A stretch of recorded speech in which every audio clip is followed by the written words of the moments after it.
C'est l'heure du sonneur. Et pour notre sonneur, comme toujours, très heureuse de retrouver mes deux chroniqueurs. Je dis pas préférés parce que je sais que je suis sous écoute. Sur écoute plutôt, Alexandre Langlois, bonjour. Bonjour Clémence. Si. Non mais je vous le Bonjour. dirai quand personne Bonjour n'écoutera. Clément. Alexandre Bonjour, Langlois, auteur de L'ennemi de l'intérieur, dérive et dysfonctionnement de la police nationale aux éditions Talma et Essayer la démocratie au bal masqué de la Macronie éditions Talma. C'est lequel le livre que je cite tout le temps? Je sais les deux en Les général. deux. Donc ça va. D'accord. Régis, non, parce qu'il me semble que je suis Régis, bonjour. Bonjour Clément. Avocat à la cour, auteur du blog Vue du droit, auteur de Une justice politique aux éditions L'Artilleur. Et on commence par l'actualité du jour qui concerne d'ailleurs beaucoup de monde qui nous écoute et qui sont dans les embouteillages parce qu'il n'y a pas de transport en commun aujourd'hui. Et oui, c'est la grève après le 10 septembre. C'est le 18 donc septembre. Alors le mouvement, rappelez-vous, Bloquons tout avait eu l'effet d'un pétard plutôt un peu mouillé la semaine dernière par rapport à ce qui avait été annoncé en tout cas. Et là, on a aujourd'hui cette grève et un appel à la grève et la mobilisation qui vient de l'intersyndicale, notamment des transports et des écoles, qui s'inscrit dans la contestation du budget d'austérité. Le gouvernement estime qu'il pourrait y avoir entre 600 000 et 900 000 personnes dans les rues. Et Bruno Retailleau prend les choses en main. Je vous propose d'écouter Bruno Retailleau qui nous explique un peu son dispositif de sécurité.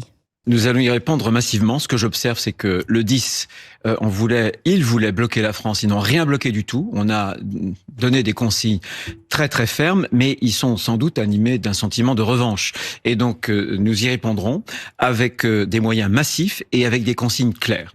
Les moyens massifs, c'est plus de 80 000 policiers et gendarmes, des moyens technologiques, de drones, mais aussi de Centaures, 24 Centaures. Les Centaures, qu'est-ce que c'est, redites-nous ? Ce sont des engins blindés de la gendarmerie nationale qui permettent de faire face à des troubles les plus graves, des émeutes, etc. Et puis 10 engins lanceurs d'eau, là aussi, avec des mesures de prévention avec l'autorité judiciaire, des fouilles par exemple, pour que on puisse voir si dans des sacs il peut y avoir des objets qui pourraient être des armes par destination. Donc voilà, avec une très forte organisation et puis des consignes claires. Voilà. Lesquelles ? Elles sont claires, c'est-à-dire de la fermeté, de l'autorité. Quand il y a des blocages, on débloque. Dès qu'il y a dégradation, atteinte aux biens ou aux personnes, on va au contact très très vite, en étant mobile, en étant agile, pour interpeller et déférer à la justice. Des consignes claires, évidemment, je vais me tourner vers Alexandre Langlois. C'est bloqué, on débloque.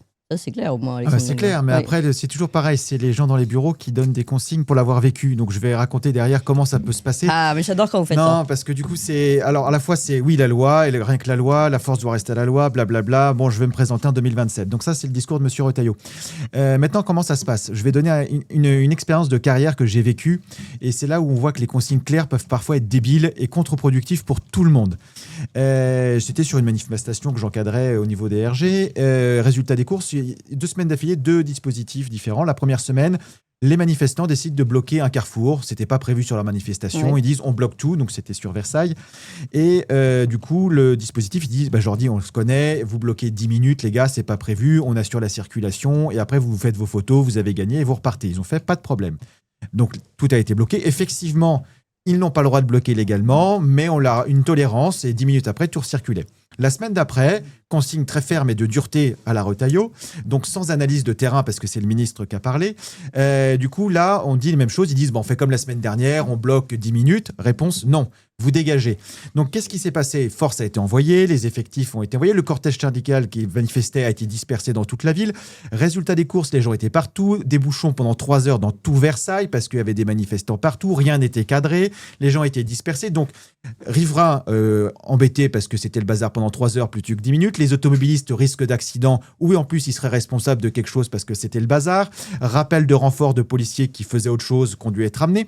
Donc des fois, le discours de fermeté peut avoir des conséquences débiles. Donc ce qui veut dire qu'il faut faire, une fois de plus, il faut l'adaptation de terrain. Ce qui n'existe pas dans un système pyramidal où on a des consignes et il faut faire plaisir au ministre et lui cirer les pompes. Donc non mais on est rendu là en fait. Donc en fait, cette adaptation pour s'adapter à un truc où effectivement pendant 10 minutes ça va gêner, mais on n'a pas 3 heures de chaos. Et du coup, des fois, les ordres peuvent engendrer ce cas. Donc voilà la fermeté de M. Retailleau. La deuxième chose derrière, on interpelle, etc. Je rappelle que toutes les manifestations depuis la Macronie, en fait, en général, il y a des centaines de gardes à vue. Ils sont très cocorico, on a gagné tant de personnes. Derrière, les gens se relâchent parce qu'ils interpellent n'importe qui. Mais surtout pas les casseurs. Les casseurs qui sont donc les criminels Attendez, et délinquants. pourquoi pas les casseurs? Parce qu'à la fin, déjà, la justice constate que c'est pas eux, donc les gens sont relâchés. Et après, pourquoi pas les casseurs? Ça, je ne sais pas. Je peux raconter une autre anecdote. Oui. J'avais fait une manifestation avec un collègue CRS. Donc, c'était au moment, je sais plus, il y a eu tellement de manifestations depuis que la Macronie est au pouvoir.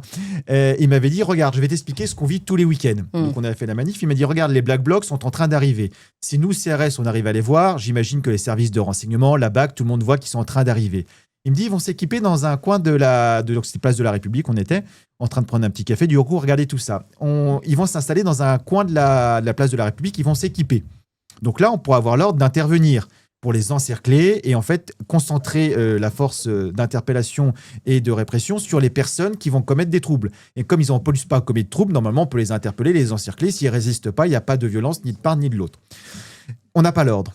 Après, donc, ces gens-là vont se mettre au milieu de place de la République, au milieu de la manifestation. Il dit là, à ce moment-là, ils sont au milieu des personnes qui manifestent pacifiquement. Et au milieu de place de la République, ça demande tellement de renforts de CRS pour cerner l'endroit qu'on ne peut pas le faire. On va recevoir l'ordre d'intervenir et on va taper dans le tas. Ah oui. Et ce qui se passe, donc ce qui s'est passé ce jour-là, donc 10 minutes d'avance, Monsieur Irma, donc du coup, il me disait il va y avoir un incident, donc effectivement un scooter avait été brûlé. Résultat des courses, à ce moment-là, voilà, les Black Blocs s'étaient installés au milieu. Et résultat des courses, ils n'ont pas été interpellés parce que c'était plus possible. Donc les consignes sont données au fur et à mesure pour que ça n'arrive pas. Et derrière, effectivement, ça permet au pouvoir en place de discuter plutôt du fond des manifestations, avoir un débat public, qu'on soit d'accord ou pas, mais chacun peut en débattre et chacun peut se forger son opinion. On reste sur des images en disant, regardez, c'est des méchants manifestants. Et des fois, ça peut se retourner comme le 10 septembre, où finalement, il y a eu 2 scènes où il y a eu des flammes, une à Rennes à cause des manifestants sur un bus qui a brûlé, et une à Paris à cause d'un palais lacrymogène des policiers qui avait cramé un restaurant et un immeuble en danger. Donc en fait, cette doctrine du maintien de l'ordre, de tout doit rester à la loi, force doit rester à la loi, peut avoir des contre-coups à la fois pour les manifestants, à la fois pour les policiers, parce qu'ils se mettent en danger en intervenant. Ouais. Si on n'intervient pas, moi me disait un collègue CRS, la meilleure manifestation, c'est celle où on n'intervient pas, parce on n'en sera pas pris pour violence policière, parce qu'on a fait une erreur, etc. On ne sera pas en danger, donc on revient à la maison en entier. Donc voilà. Et pour les riverains, parce que justement, ça évite des interventions intempestives, comme il peut y avoir, qui finalement sont contre-productives pour tout le monde.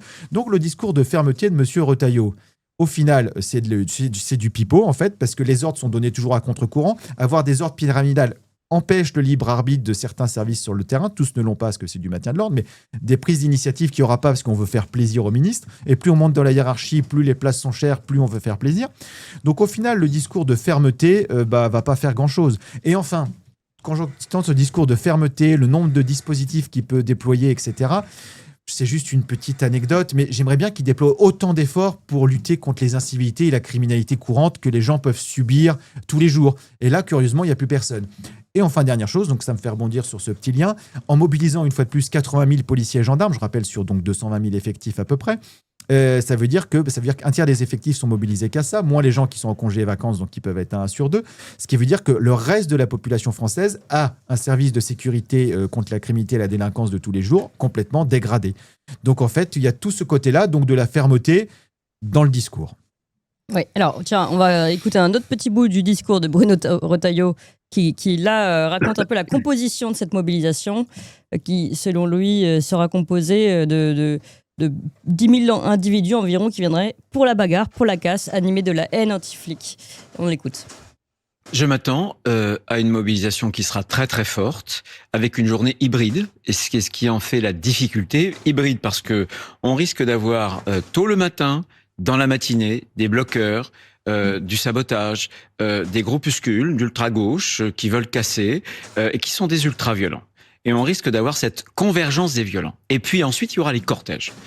Mon rôle comme ministre de l'Intérieur, c'est de faire en sorte que les Françaises, les Français qui veulent manifester paisiblement puissent le faire. Ça, c'est la Constitution. En revanche, on sait parfaitement qu'il y aura des milliers, sans doute entre 5 et 8 000 ou 10 000 individus qui viendront pour la bagarre, pour la casse, animés d'une haine anti-flic. Et c'est ce qui sera compliqué à gérer. Mais n'en doutons pas, il y aura sans doute une très forte mobilisation parce que là aussi, il y a la partie syndicaliste, il y aura des lycéens qui seront des collégiens dont les professeurs feront grève et qui seront dans la rue. Voilà, donc en tout cas, forte mobilisation et une partie syndicaliste très forte. Alors, Régis... Juste Oui. parce qu'il me fatigue sur sa haine anti-flic.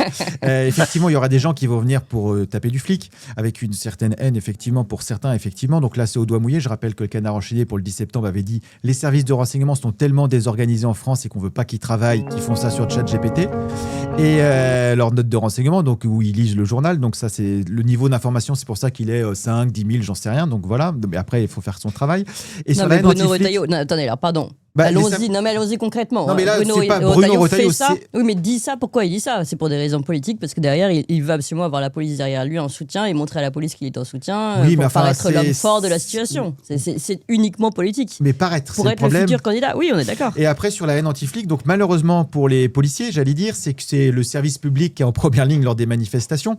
Et beaucoup de gens vont agresser les policiers en voulant s'en prendre au pouvoir. En fait, les responsables qui, si jamais on mettait Bruno Retailleau et les membres du gouvernement, les policiers ne seraient pas impactés. Enfin, je veux dire, beaucoup moins. Je veux dire, la colère non, mais la Oui. colère des gens serait sur eux. C'est un petit peu, mais je veux Ah dire, oui, mais c'est ce que je veux dire, c'est un petit peu comme quand il y a grève et que les gens s'en prennent à ceux qui sont en train de travailler dans les transports en commun en Oui, disant oui, c'est c'est fatigant, ridicule. etc. Oui, Mais oui. en fait, cette personne-là est présente. Oui, Donc oui. c'est la colère qui est mal dirigée. Donc quand il dit une haine anti-flic, non, une haine de tout ce gouvernement qui est redirigée contre les Oui. personnels de terrain. Ou même une haine contre eux. Enfin, je dirais pas, enfin, je veux peut-être pas tout mélanger, mais c'est vrai que je pense que beaucoup de Français qui sont des bons citoyens sont fatigués de se prendre des amendes pour rien, Ah oui, on est des trucs d'accord. ridicules, alors qu'en fait, les vrais délinquants sont dehors.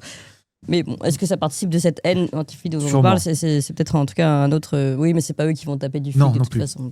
Régis, excuse-moi, je te Allez, laisse la Régis, parole. la parole à Régis. Bon, alors, en commençant tout à l'heure, Clémence a parlé de tes bouquins, plusieurs de Oui. tes livres, Alexandre. Donc, je vais faire référence à mon premier livre, hein, que j'ai écrit il y a 45 ans, Mais vous avez qui raison. qui s'appelait La Provocation. Et c'était j'avais décortiqué, en travaillant avec la CGT, j'avais décortiqué comment on avait saboté une grande manifestation qui était le point d'orgue des grandes luttes ouvrières pour la sidérurgie française, qui a été détruite depuis par les socialistes et ensuite Nicolas Sarkozy. Et donc, ce que j'avais démontré dans ce livre, c'était le fait que ces débordements étaient organisés par le pouvoir pour disqualifier le mouvement. C'est une vieille histoire. C'est une vieille histoire. Historiquement, ça s'est toujours fait. Hein. Le 1er mai, fête internationale des travailleurs, c'est parce que 5 syndicalistes américains avaient été pendus après que des provocateurs aient jeté une bombe et dans la foule à l'occasion d'une manifestation. Et naturellement, ils avaient été accusés, avant d'être réhabilités une fois pendus, ils avaient été réhabilités par la suite. Je rappelle que quand ils sont montés à l'échafaud, les ouvriers américains, ils chantaient la Marseillaise. Je ferme la parenthèse parce que pour moi, c'est quelque chose de symboliquement très fort. Bien Bon, sûr. donc moi, j'ai écouté ce monsieur Retailleau. C'est une déclaration de guerre.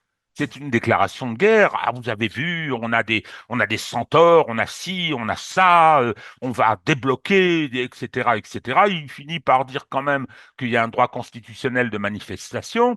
Voilà, on sait très bien le rôle qu'ils jouent. Il y a un mouvement qui leur fait peur. Ils sont actuellement, je rappelle que la France n'a pas de gouvernement, il faut quand même le faire, à cause du comportement de son président qui s'accroche, du président de la République qui s'accroche à son poste. Et donc, Monsieur Retailleau, dont le parti doit faire glorieusement 7 ou 8% des voix, qui a un groupe minuscule à l'Assemblée nationale, il montre ses muscles, il se lance dans des rodomontades et il nous dit des choses intéressantes, c'est-à-dire que il a préparé ça avec l'autorité judiciaire aussi. C'est-à-dire que ça va recommencer comme au moment des Gilets jaunes. Bah oui. On va rafler des milliers de gens, hein, sans aucune raison, pour les empêcher de manifester et on les libérera après. D'ailleurs, le Canard enchaîné avait publié des emails du procureur de Paris disant vous les arrêtez, vous les gardez pour surtout pas qu'ils retournent dans la manifestation. Ouais. Donc voilà, alors, au passage, je dis bien que ces gardes à vue illégales ouvertes par les procureurs sont autant de séquestrations arbitraires punies par la loi. Bien, bien, bien. Mais que peut-on attendre de ce système et de quelqu'un comme Monsieur Retailleau? On a un mouvement social fort dans une situation de crise grave, de crise institutionnelle, de crise économique, de crise sociale, et donc la seule réponse, c'est les centaures. Moi, Est-ce qu'on peut parler un peu des centaures d'ailleurs mais là où Régis, pardon, j'ouvre aussi le propos avec Alexandre Langlois parce que, bon bah, en plus, moi je m'étais déjà fait ici à l'antenne, j'avais parlé d'engins militaires avec Jacques Sapir qui m'avait contredit en disant que ça n'avait rien à voir, etc. Mais on est quand même sur des véhicules blindés, qui sont, voilà, des lance-grenades automatiques. Enfin, c'est quand même des gros morceaux. Est-ce que vous pouvez nous dire un mot? Et puis, ça coûte une fortune. Ça coûte une fortune. Donc, écoutez, défaut on peut mourir sur un brancard dans un hôpital, mais on pourra être envoyé par un centaure. Les centaures, c'est des grosses machines, effectivement. Après, moi, je pense que c'est du matériel militaire. Je rappelle que c'est les gendarmes qui les ont et c'est pas forcément la police. Donc, donc vous êtes d'accord que c'est du matériel militaire? Les gendarmes, c'est des militaires. Hein, oui. Donc, à partir de après, on peut toujours qualifier. C'est utilisé par des gendarmes qui sont militaires, donc c'est du matériel militaire. Bon, après, effectivement, les gendarmes utilisent des stylos. Le stylo n'est pas du matériel militaire. Mais effectivement, c'est du matériel lourd de maintien de l'ordre. Donc après, malheureusement, en France, la frontière est très tenue entre maintien de l'ordre et usage militaire de la force pour établir l'ordre. Et ça permet de pousser aussi des véhicules, ce qui était un handicap des fois pour certains blocages, où il y avait des gens qui bloquaient. Oui. Et maintenant, ça... C'est un avantage, mais on n'était pas obligé de prendre des centaures pour débloquer des routes. Des grosses dépanneuses à camions marchaient aussi et coûtaient moins cher. Et après, le côté peur... C'est 800 000 euros, enfin 740 000 euros pièce. Ça coûte une fortune. Non, mais pour ça, il y avait le budget, par contre. Mais voilà, et après, donc du coup, ils ont vraiment peur. Et effectivement, je confirme les notes de renseignement qui ont passé. Ils ont peur. Aujourd'hui, tout le monde était sur le pont parce qu'ils ont un petit stress de comment ça va se passer. Donc le centaure, oui. Donc ça permet de débloquer, mais est-ce que c'était l'outil utile pour un État comme la France? Je ne suis pas sûr à ce niveau-là. Et sur du gros maintien de l'ordre. Et après, je ne suis pas sûr qu'en tirant sur les gens, et voilà, parce qu'ils ne vont pas les écraser, ils ne vont pas mettre les choses. Ils ne vont pas tirer dessus. En fait, le centaure, ça leur sert à débloquer ou à faire peur parce qu'en vrai, ils ne vont pas utiliser, évidemment. Là, j'imagine qu'il n'y a pas de... Il n'y aura pas les tourelles ne seront pas équipées de tourelles, de lance-grenades, enfin bon. Donc tu vois, a priori, pour le moment, les manifestants en France n'ont pas encore de lance-roquettes pour détruire des blindés. Donc du coup, non mais je veux dire, voilà, donc dans la démesure, c'est que par contre, ce qui est dramatique, ça marche pour la délinquance. Donc les gens qui viennent en manifestation pour commettre des actes criminels ou délinquants, mais la délinquance en général et la criminalité, à chaque fois que la police s'équipe de quelque chose, eux, ils passent un cran au-dessus. Donc en fait, à vouloir faire des choses qui ne sont pas pour le moment nécessaires, ça peut justement inciter les plus dangereux personnages qui viennent s'infiltrer dans les manifs à utiliser du matériel encore plus dangereux en disant « ça le justifie ». Je précise, d'ailleurs, je vois pas mal de remarques sur les réseaux sociaux de personnes qui disent « oui, mais en même temps, alors on manque de Canadair, je le rappelle, il y a des incendies, on pourrait commander peut-être un petit peu plus de Canadair et peut-être un petit peu moins de centaures, mais bon, voilà. » Et ce qui est bien, c'est qu'ils ont raison parce que c'est le ministère de l'Intérieur qui gère les deux. Donc... la sécurité civile à la fois et le maintien de l'ordre. Régis, pardon, du coup, vous avez coupé. C'est Attal, le président s'était engagé sur les Canadair et c'est Attal qui a supprimé le financement d'abord des nouveaux, puis de mise aux normes ceux qui existaient déjà. C'est ce régime qui a une dimension bien incarnée par Retailleau, une dimension policière. Je rappelle donc... Pour moi, la combinaison force de l'ordre et autorité judiciaire témoigne de cette radicalisation de ce pouvoir face à une radicalisation de l'opinion. Toutes les études le démontrent. Et donc, la seule réponse, c'est la répression. C'est ce que j'appelle le fascisme déjà là, par un certain nombre d'éléments. Mais je rappelle quand même qu'en ce qui concerne, depuis les Gilets jaunes, il y a eu toute une série de textes liberticides. Les Gilets jaunes, c'était pendant le premier mandat d'Emmanuel Macron, avec un Parlement croupion, hein, de Godillot qui exécutait tous les ordres. Mais à chaque fois, les LR, à chaque fois, la bande Wauquiez, Retailleau et compagnie, alors je prends les deux rivaux là, le grand combat des chefs pour 2027, à chaque fois, ils ont approuvé tous ces textes liberticides qui encadrent férocement, je dirais, tous les mouvements sociaux. Parce qu'après les Gilets jaunes, il y avait eu les luttes concernant la réforme des retraites. Donc, malheureusement, oui, c'est une réponse uniquement de répression. Alors, Jacques Sapir, que j'aime beaucoup, qui est un ami, hein, et qui est un grand spécialiste de la chose militaire, ce qu'on sait peu. Il a écrit un remarquable livre sur l'offensive de Mandchourie en 1945.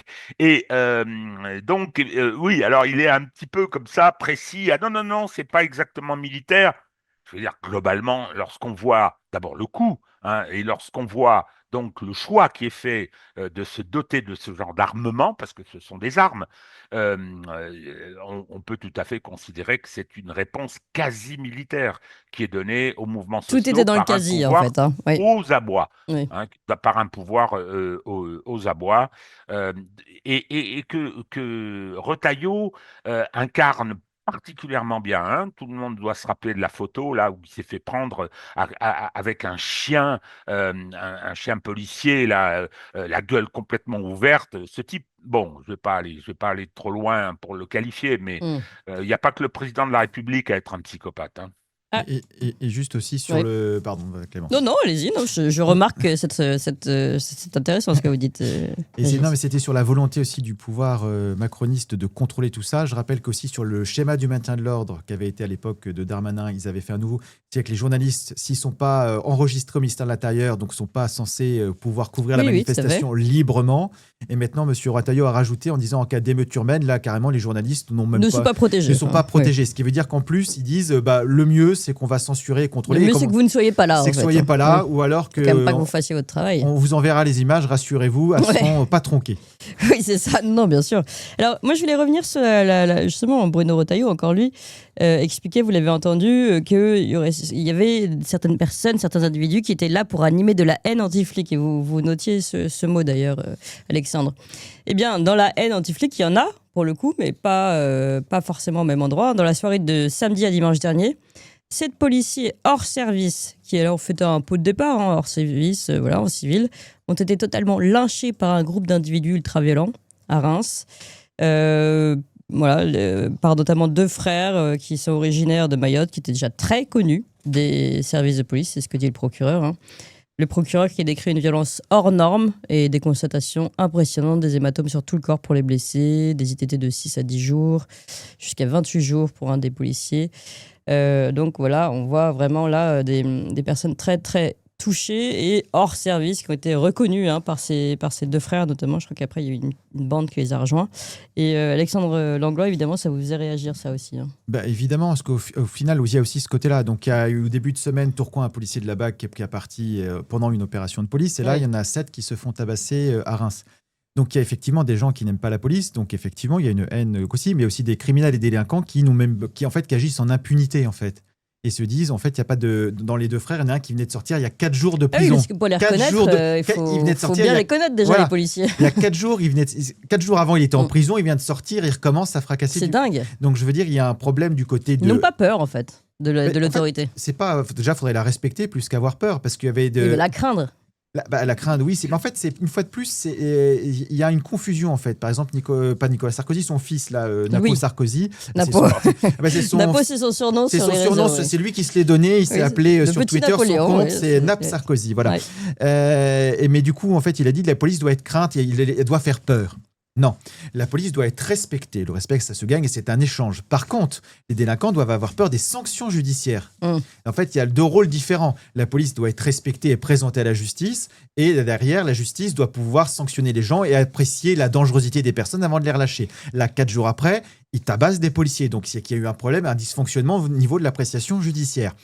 Donc, c'est 2 choses différentes. Parce que j'avais eu la chance d'avoir un formateur à l'école de police qui était à la BAC 93 qui retournait régulièrement. J'ai pu aller dans la cité du 93 où j'avais été invité pour une conférence à l'époque. Il m'a dit oui, lui on le connaît par son surnom. Lui, des fois, il fait usage de violence très fort. On sait où il habite et sa famille, mais il a toujours été respectueux, donc on le respecte. Ah oui. Donc ça veut dire, il a dit, j'ai jamais été ennuyé. Ils m'ont dit, non, on l'a jamais ennuyé. Et quand il y avait même des gens qui voulaient l'attaquer, on dit, non, lui, même des fois, il faisait usage, il y avait des gens qui ont fini la tête en sang, etc. Ouais. Mais il a dit, en fait, il fait un usage dans un cadre légal. Ouais. Et ils ont dit, voilà, donc quand on l'a fait, on sait qu'on l'a, entre guillemets, mérité parce qu'il y en a qui ont résisté, etc. Donc la police doit être respectée et même les délinquants peuvent apprendre à la respecter si derrière, Ouais. s'il y a les sanctions judiciaires qui suivent. Oui, c'est ça. Je Ça, vous rappelle le terrible, et vous connaissez mieux que moi, le couple qui a été assassiné Ah chez bah, lui. c'était chez moi dans mon département, donc Bah ça je oui. m'en souviens parfaitement. Non, Et à cause d'une fuite de fichiers en plus, donc une Ouais, fois de alors, plus une peut-être non-structure. racontons cette histoire pour les auditeurs, mais c'est vrai que moi à l'époque j'étais en train d'interviewer les policiers justement sur leur mal-être. Et c'est évidemment un traumatisme pour toute la police. C'est-à-dire des policiers hors service, un couple qui a été Assassiné chez eux. assassiné chez eux et devant les yeux de leur enfant. Ils avaient un enfant. L'enfant ça. qui était caché, etc. effectivement. Quelle horreur. On est vraiment dans L'horreur. une- Et ouais. à côté de ça, C'était quelle année ça déjà 2015 de Ouais. mémoire. Et du coup, l'horreur était d'autant plus grande que c'est parce que le ministère n'a pas été foutu de conserver des fichiers de police qui avaient fuité, donc a priori. Mm. Donc c'est tout ce côté-là. Et derrière, rien n'a été fait à part dire que voilà. Donc les gens peuvent être recherchés chez eux parce qu'il y a des choses et des délinquants aussi parce qu'il y a des délinquants qui sont complètement. Donc, non, mais tout ça pour dire qu'il y a quand même de la haine anti-flic. Oui, est-ce non, que- mais il y a de la enfin, là, haine, c'est en peut-être fait, plus que ça, c'est du c'est- terrorisme. Enfin, c'est- Là, pour le coup, c'était assez qualifié de terrorisme pour les policiers assassinés chez eux. Là, c'est a priori des gens qui sont dans la criminalité organisée qui viennent tabasser des policiers pour montrer les dents. Et aujourd'hui, je veux dire, j'ai des anecdotes différentes en fonction de le pédigré de la pègre locale. Il y en a deux différents. Il y en a un, et ils ont même une fois, il y avait des policiers qui avaient fait du maintien de l'ordre, etc. Quand les opérations coup de poing avec déploiement de CRS supplémentaires étaient parties, le commissariat avait été attaqué derrière de moyens de rétorsion de la part des délinquants. Et d'autres fois, les délinquants sont plus souples parce qu'ils sont plus débonnaires. C'était dans le sud. Ils étaient allés voir les forces de maintien de l'ordre CRS qui étaient déployées pour l'opération coup de poing, leur demandant « Vous restez là jusqu'à quand ?» Pendant le temps que vous êtes là, on va être sage et puis on va reprendre le trafic tranquillement après. Donc il y a deux types, mais du coup, je veux dire, il y a ce côté où ils n'ont plus peur et du coup, en fait, ils sont aussi protégés. Donc du coup, c'est pas les policiers qui doivent être craints, c'est la sanction qui doit arriver quand on attaque un policier. Et ça, aujourd'hui, il n'y en a pas et personne n'en parle. Enfin, ils parlent de dire on va mettre des peines planchées, etc. Mais il faut que l'autorité judiciaire puisse faire son travail derrière. On dit, je rappelle, même Sarko qui disait il faut mettre tout le monde en prison, il avait envoyé discrètement à l'époque des circulaires aux juges en disant les prisons sont pleines, s'il vous plaît, mettez pas les gens dedans. Donc en fait, non mais je veux dire, il y a Oui, le puis discours pendant officiel. le Covid, et on a libéré les gens de circulaires. prison. On a libéré les gens de prison pour remettre des gens qui n'avaient pas d'attestation. Donc je veux dire, on est dans un monde de On fous est dans un monde de fou. où le système ne marche pas. Régis, une réaction C'est là-dessus pas un monde de fous. Oui, c'est c'est un- organisé, c'est- oui, vous avez raison. C'est le système néolibéral qui veut que l'État, tous les moyens de l'État ne sont là que pour une seule chose, c'est pour garantir la concurrence libre et non faussée. Tu parles qu'elle est libre ou non faussée, qui est destinée à l'accumulation et à la financiarisation, et le reste de l'État, y compris dans ses fonctions régaliennes, est abandonné. Moi, en ce qui concerne la justice, c'est de pire en pire. C'est de pire en pire. Il y a le déficit matériel et il y a également l'idéologie. Il y a également l'idéologie et Alexandre a parfaitement raison de parler de la sanction. C'est caricatural au bout d'un moment. Ouais. Caricatural. Hein. Donc, il n'y a pas les moyens, et concernant l'incarcération, etc., hein, on n'a pas les équipements qui le permettent. Et puis, il y a la volonté des magistrats, globalement, s'entend pour des raisons idéologiques, de ne pas sanctionner. Ils laissent filer. Mais en ce qui concerne, d'ailleurs, la justice là-dessus, mais aussi la police, mon cher Alexandre, c'est que la police en France, et les Gilets jaunes étaient un très bon exemple. Et après, il y a eu le Covid et les confinements. La police a accepté, hein, et avec zèle, de se faire le garde-chiourme de Ouais, ce régime. Hein. Faut pas oublier ce qui s'est passé au moment des Gilets jaunes. Il y a eu une violence policière débridée qui a été ensuite couverte par la magistrature, hein, et puis la magistrature a pris le relais avec une répression judiciaire aussi féroce, mais la police, c'est pas grandi, hein, rappelons-nous, et en particulier les BAC, qui étaient les plus zélés, hein, dans la violence policière. On a eu ensuite le zèle invraisemblable concernant les contrôles stupides au moment du confinement, au moment de toutes ces réglementations, vous devez prendre votre café debout, etc. ouais. Ces millions d'amendes, parce qu'il y a eu des millions d'amendes qui ont été fixées, qui ont été prises. Donc, et alors, évidemment, ça se nourrit aussi, parce qu'il faut quand même le rappeler, ça se nourrit aussi d'une tradition française, hein. C'est moins de la haine anti-flic qu'une forme d'aversion pour la police, hein. Je vais rappeler aux jeunes qui sûrement ne s'en souviennent pas de la fameuse chanson de Georges Brassens sur le marché de Brive-la-Gaillarde, hein. C'est-à-dire que je veux dire, l'amour de la police est peu répandu en dehors de Monsieur Retailleau dans ce pays. Je pense que Alexandre fait à chacune de nos émissions fait la démonstration qu'on a tort, hein, parce que je crois quand je vois ses compétences et sa clarté sur l'analyse qu'il fait de la façon dont ça fonctionne, mais il n'empêche quand même qu'il y a un passif plus une tradition qui fait que c'est une situation qui n'est pas terrible. Moi, si je peux me permettre, concernant les forces de police, que je ne connais pas comme Alexandre, je pense qu'il serait bien qu'elles réfléchissent à ce statut qu'elles ont accepté d'avoir de garde-chiourme d'un régime aux Ouais. abois. Ouais, mais est-ce que c'est. Enfin, alors là, je pensais passer sur d'autres sujets, mais c'est vrai que je voudrais quand même réagir là-dessus. Est-ce que c'est facile pour eux aussi? Ces gens-là n'ont pas forcément. Après, c'est déjà difficile pour eux, je pense, que les missions qu'ils ont. Ils sont dans des conditions de pire en pire. On le sait, il n'y a plus d'essence. L'eau coule sur leur plafond. Il faut faire des économies d'imprimantes. Enfin, on est vraiment dans un truc complètement. Dans un monde de fous. Et bon, voilà, en gros, il faut quand même qu'ils gardent leur travail. S'ils n'obéissent pas, vous le savez très bien, Alexandre Je vais Langlois. rebondir sur trois choses du coup. Sur ce qu'a dit Régis, pour les BAC, par exemple, sur les manifestations, en fait, quand on envoie un outil qui n'est pas fait pour ça, la BAC est fait pour lutter contre la criminalité. En fait, pour avoir discuté avec des gens des BAC qui ont été envoyés en manifestation, en fait, ils ont dit on panique au bout d'un moment. Nous, on n'est pas formés à arriver au milieu d'une manifestation, et ce qui fait que des fois, on peut avoir un comportement ultra violent, parce qu'on a complètement paniqué, parce qu'on n'est pas formé à ça.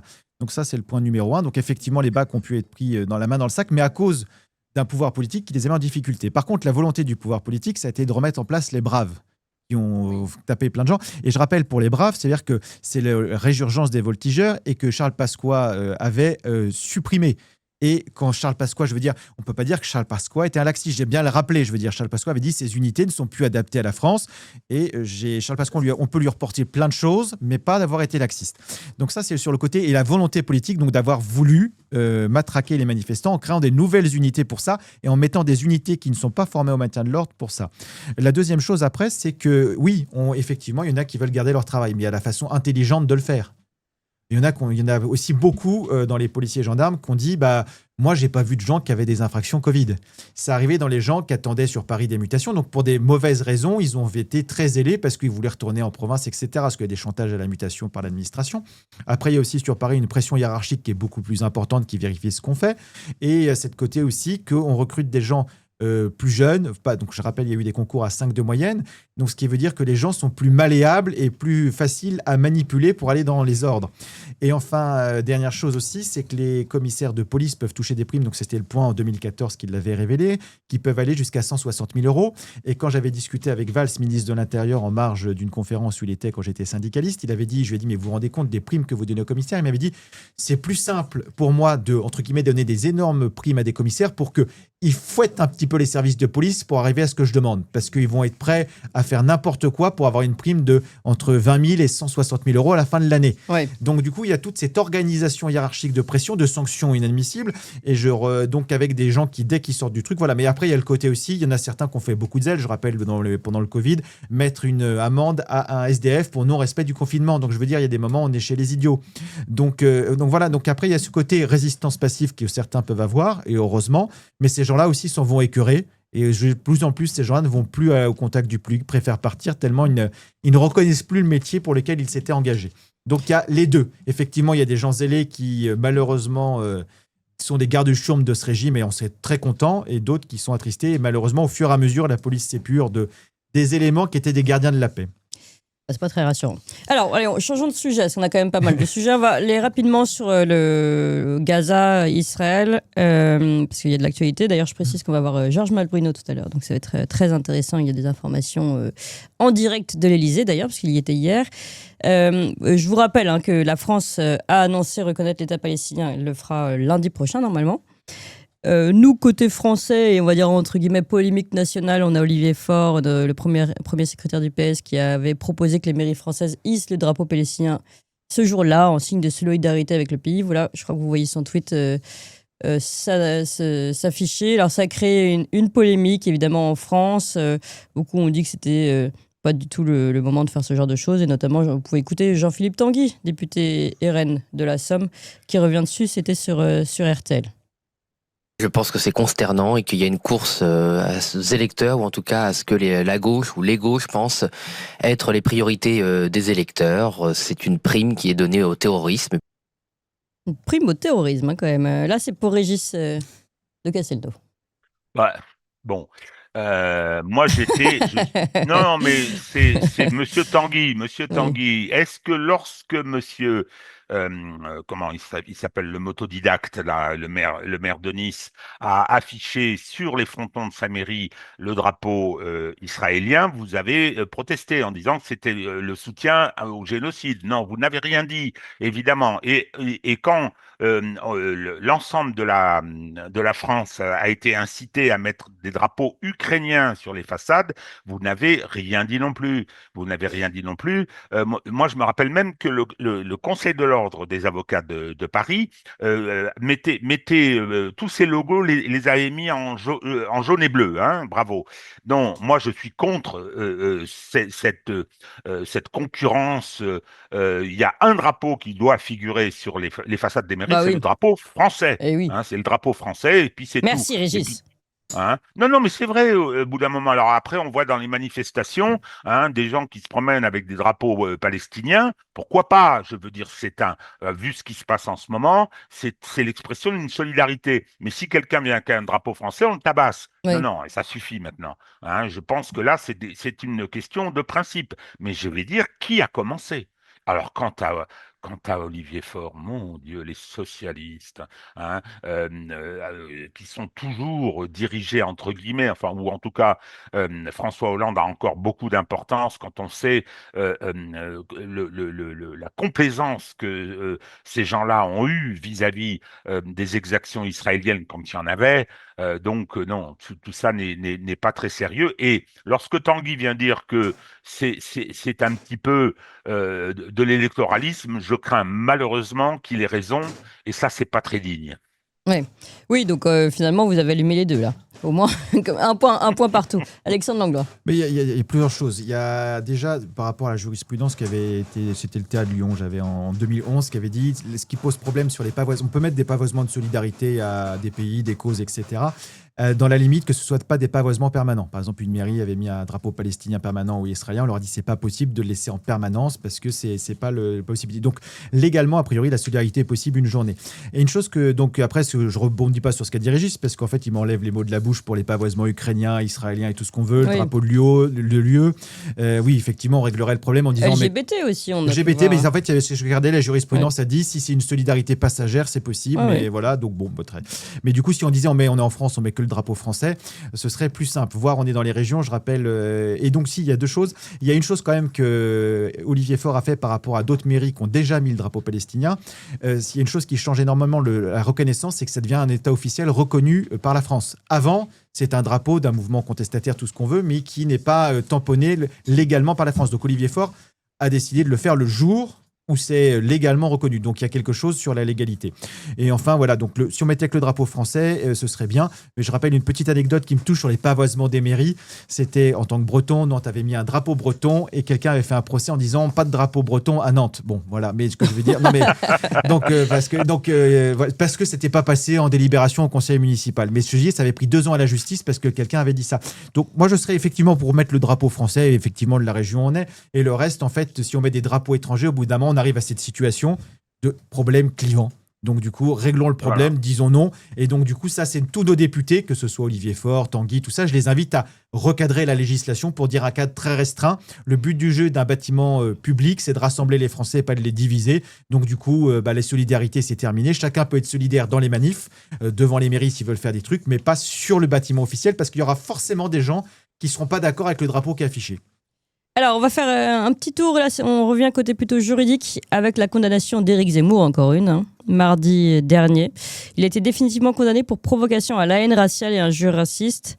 Ces propos qui ont été retenus contre lui en septembre 2019, c'était lors de la convention de la droite où il avait qualifié certains immigrés de colonisateurs et évoqué une islamisation de la rue, décrivant le voile et la djellaba comme des uniformes d'une armée d'occupation.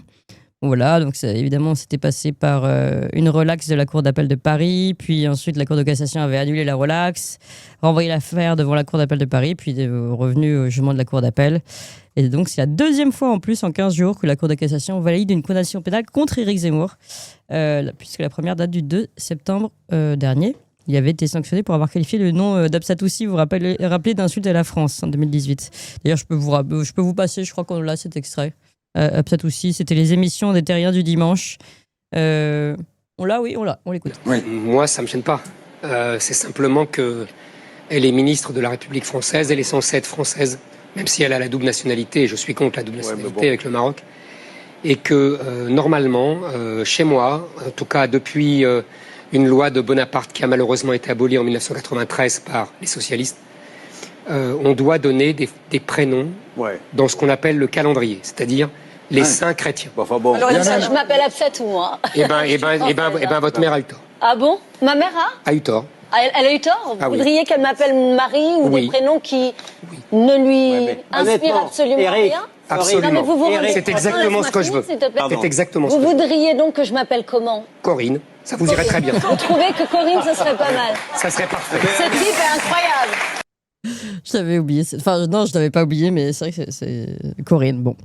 Régis, je me tourne vers vous. Sur cette condamnation, peut-être cette série de condamnations, on va dire, d'Éric Zemmour. Alors, première observation.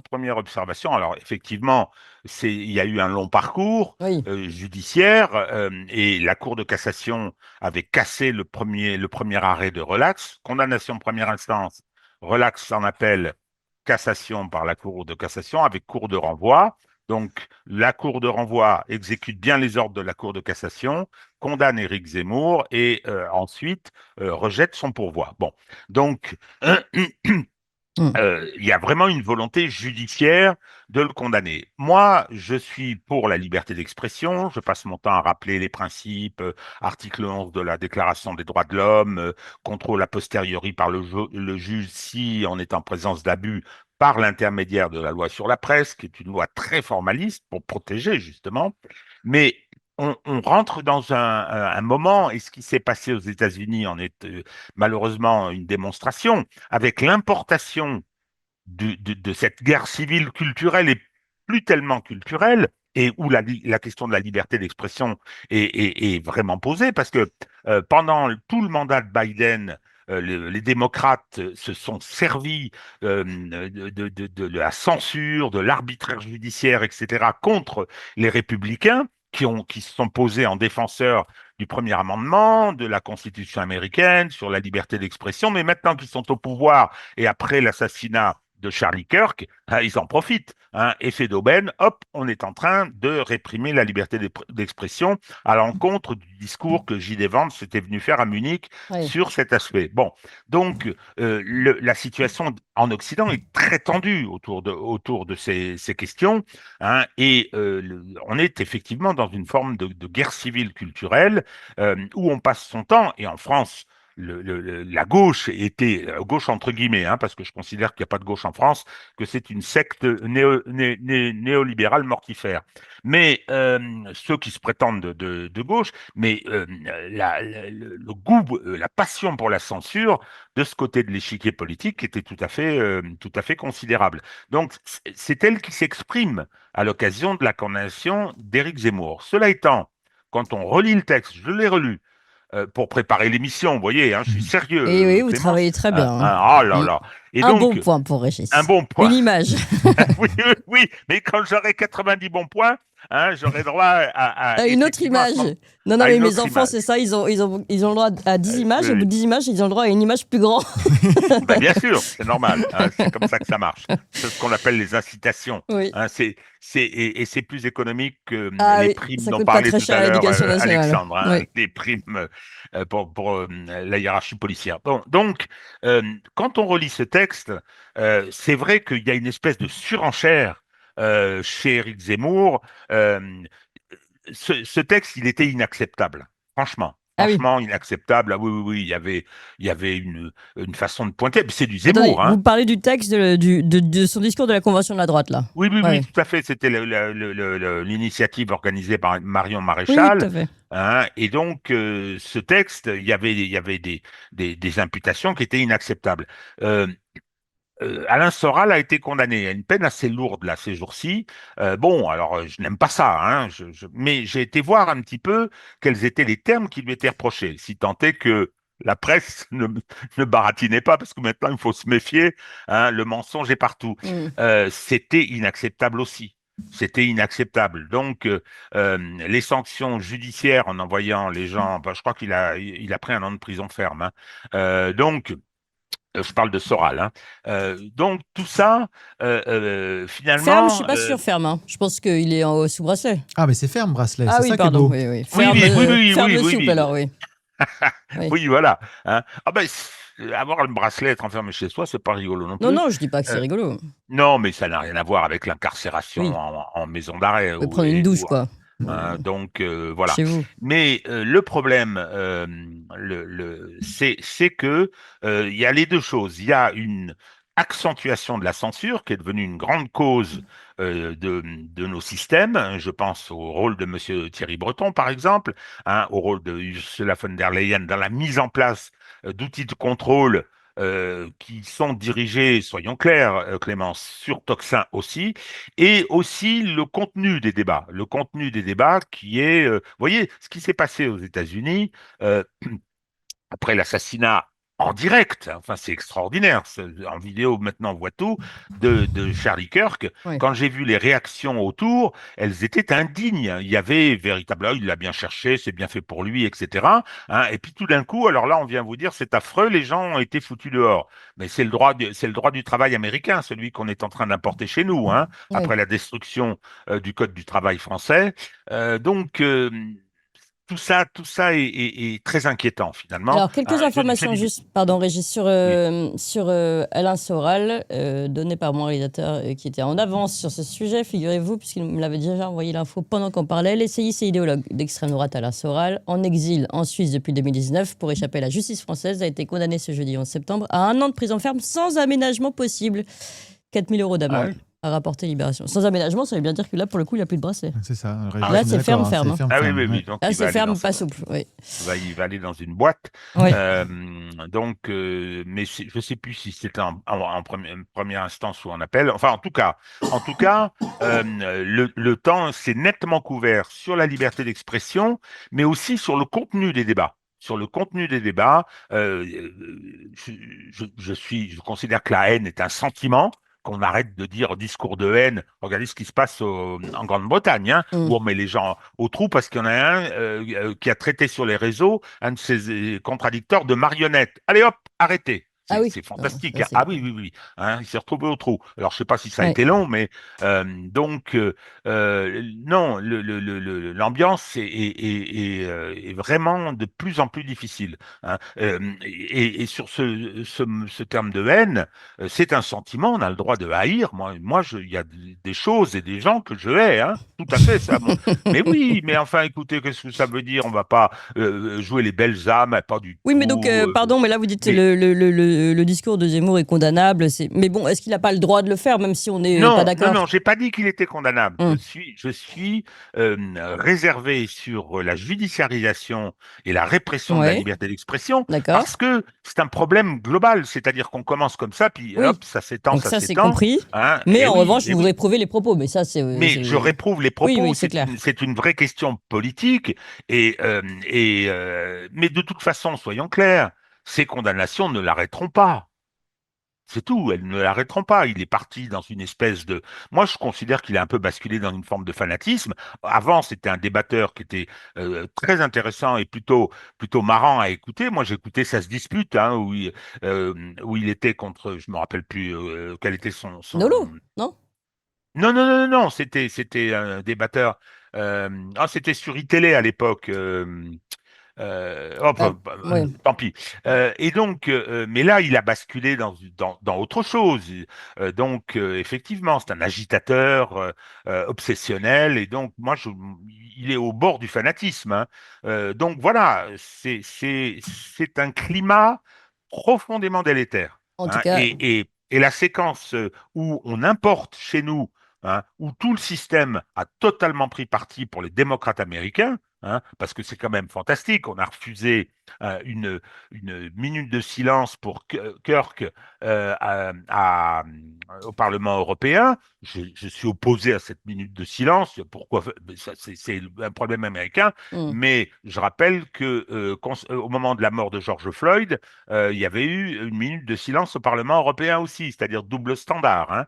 Et donc, on importe ces clivages, on importe cette espèce de guerre civile culturelle, et je trouve que c'est dangereux. Alors, pendant que vous parliez, Régis, mon réalisateur a encore œuvré et il me dit que c'était Christophe Barbier en face d'Éric Zemmour sur iTélé. Exactement. Oui, il est fort. Alors, je me tourne vers vous, Alexandre Langlois. Malheureusement, c'est un problème pas que d'Éric Zemmour, c'est un problème de la classe politique actuelle qui n'est pas dans du dialogue et du débat public. On est dans la surenchère publique et dans des monologues à celui qui criera le plus fort pour rallier les plus radicalisés de son électorat. On a le cas de M. Zemmour, on a M. Mélenchon, on a M. Macron. En fait, ils sont tous dans la même équipe à crier plus fort pour se faire entendre. Donc, Éric Zemmour, quand il fait ses propos, il sait parfaitement ce qui va se passer derrière. Parce que c'est quelqu'un d'intelligent, comme beaucoup de nos hommes politiques, ils sont tous très futés, et ils surfent sur la vague derrière pour tous aller pleurer. Ah, on est au tribunal, on est quand même des martyrs, et ils sont tous martyrs, et ils sont tous pour censurer le voisin. Donc ça, il n'y a pas de problème. Quand c'est Éric Zemmour, quand il dit c'est Mélenchon, c'est génial. Quand Mélenchon voit Zemmour, il dit c'est génial. Macron est content, il applaudit des deux mains quand les autres s'entretuent, donc tout va bien. Et après, sur les propos qu'il a tenus, en fait, c'est malheureusement la qualité du débat public qui va derrière. Parce qu'il y a des choses qu'on peut aller sur le fond, je veux dire. On peut dire il y a un problème avec une islam radicale. On peut poser un débat sur qu'est-ce qui se passe, plutôt que de dire tous les musulmans, c'est des gens qui sont en train de nous coloniser. Donc en fait, c'est le côté amalgame, le côté surenchère, le côté on ne débat pas sur des choses qui nécessiteraient des débats ou avoir des éclaircissements. On est sur il y a les méchants et les gentils. Et quand on raisonne de façon manichéenne, forcément derrière, on arrive à plus s'entendre. C'est celui qui criera le plus fort. Et à la fin, effectivement, ça va amener de la violence. Donc moi, je reproche à tous nos amis, et donc moi, je suis pour que quand ils sont dans ce côté-là, moi, j'aimerais bien qu'on retrouve une classe politique qui amène du débat. On regarde les débats des années 80 à ce qu'on a aujourd'hui, mais c'est pas du tout la même chose. Il y avait une certaine classe, il y avait un échange d'idées. À la fin, effectivement, chacun pouvait... il y a des petites piques, etc. Oui. Mais je veux dire, on était sur quelque chose où les gens savaient s'arrêter, s'écouter et avoir, à la fin... On avait nos idées. Il y a toujours eu, par contre, comme exemple, par exemple, le cordon sanitaire contre le Front National. Donc, vous voyez, il y a toujours eu des débats qui ont été interdits. Non, les débats, le cordon sanitaire, c'est après les débats, mais quand les débats parlaient, que ce soit Jean-Marie Le Pen, Mitterrand, Chirac, etc., les gens s'exprimaient d'une autre qualité à la télé. Je veux dire, il n'y avait pas la même classe. Quand il y avait débat. Il y avait débat. Et après, je veux dire, là, on est sur des gens qui sont sur leur estrade, qui viennent dans des conférences pour eux, qui refusent le débat et qui font leur grand discours, qui disent eux, c'est les méchants. Donc chaque bord politique a ses méchants. Je suis pas sûr qu'Éric Zemmour refuse le débat pour le coup. Hein. Non, mais ce que je veux dire, c'est qu'à chaque fois, les super discours qui sont récriminés, c'est quand ils sont tout seuls sur leur tribune face à leurs militants qu'il faut exciter, et ils ont tous le même défaut. Donc là, c'est Éric Zemmour qui est condamné. Après, la seule chose que je reprocherais au système judiciaire, c'est que quand il faut taper sur Mélenchon, ils sont là, sur Zemmour, ils sont là, à juste titre. Quand il faut taper sur les macronistes, il y a moins de monde, mais eux aussi existent toute une partie de la population par leur discours. Ouais. Mais eux, par contre... comme c'est contre les Français... c'est pas grave. Voilà, eux, ils tapent sur tout le monde, et avec leurs 16%, ils expliquent à tous les Français, quel que soit leur bord politique, que c'est eux les chefs qui ont raison. Donc en fait, c'est plutôt Moi, je suis pour effectivement qu'on limite. Des fois, si la justice permet de recadrer le débat, ce serait bien, ce qui n'est pas sûr derrière, mais que la justice aussi s'occupe du camp l'extrême centre, qui est oublié des sanctions judiciaires, avec son discours qui est tout aussi hystérique que ceux des autres. Merci beaucoup à tous les deux, Régis de Castelnau, Alexandre Langlois, au bal masqué de la Macronie, ici la démocratie, c'est le début, Édition Talma, Ennemis de l'intérieur, dérive et dysfonctionnement de la police nationale. Toujours chez Talma, Régis de Castelnau, une justice politique aux éditions L'Artilleur. Merci à tous les deux. Chers amis, on vous l'avait promis et ça y est, on se développe, on ouvre de nouvelles émissions. Vous avez déjà connu et rencontré les Tintins pour leur nouvelle émission des Tintins qui marche très fort. Évidemment, l'émission d'André Berkoff. Cette semaine sort une nouvelle émission scientifique. On va tenter de poser de véritables questions sur des débats scientifiques qui ne sont pas fermés, contrairement à ce que on veut nous faire croire. Donc pour toutes ces émissions et encore d'autres, comment reprendre le pouvoir politique aussi, une autre émission à suivre, et puis des émissions historiques, géopolitiques et bien d'autres qui vont arriver. Il nous faut de la place, parce que évidemment la première chaîne est déjà très prise par toutes les émissions et diffusions du matin notamment. Donc il faut qu'on ouvre une nouvelle chaîne et il faut que vous suiviez le mouvement surtout et que vous ayez tout de suite vous abonner à la nouvelle chaîne. Il faut aussi en parler à tout le monde, on compte vraiment sur vous, parce que si on veut ouvrir ces nouvelles émissions, il faut que vous suiviez le mouvement et vraiment que vous alliez vous abonner tout de suite à la nouvelle chaîne YouTube. C'est pas compliqué, c'est gratuit, ça se fait en 2 clics. On vous met tout de suite le lien là, pouf, il apparaît. Le lien, vous pouvez vous abonner. C'est Toxin Plus, c'est ça, la nouvelle chaîne YouTube Toxin Plus pour toutes les émissions de l'après-midi.